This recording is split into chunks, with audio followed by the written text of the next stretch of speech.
Good morning everyone. जबरदस्त powerful असं morning exercise झालेला आहे आणि फुल घामाची अंघोळ झालेली आहे. येस, कसं असतं ना, एखाद्या घटनेतून आपण जेव्हा सावरत असतो ना तेव्हा एक पॉझिटिव्ह बदल आपल्या प्रत्येकामध्ये होत असतो. तसाच बदल आपल्याला जेव्हा कोरोना ही मोठी महामारी आली होती त्यावेळेला झालेला होता आणि प्रत्येक व्यक्ती आता आरोग्याकडे, स्वतःच्या आरोग्याकडे लक्ष देतो आहे, आपल्या फॅमिलीच्या आरोग्याकडे लक्ष देत आहे. परंतु तुम्ही योग्य प्लॅटफॉर्मवरती आहात का हे सुद्धा पाहणं तेवढंच गरजेचं आहे.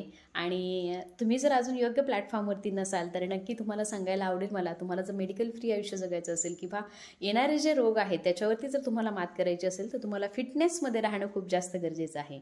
आणि फिटनेसमध्ये कसं राहू शकतो आपण हे तुम्हाला आपल्या आरोग्य पंढरीमध्ये नक्की शिकवलं जातं. आणि जर तुम्ही अजून आरोग्य पंढरी आपली जॉईन केलेली नसेल तर नक्की प्रत्येकाने जॉईन करा. फिटनेसमध्ये कसं राहू शकतो आपण, मेडिकल फ्री आयुष्य कसं जगू शकतो आणि येणाऱ्या कैक आजारांवरती आपण कशा प्रकारे मात करू शकतो हे आपल्याला शिकायला मिळेल. तर वेलकम आहे सगळ्यांचं आपल्या आरोग्य पंढरीमध्ये. अजून ज्यांनी जॉईन केलेलं नाहीये त्यांनी नक्की जॉईन करा. थँक्यू.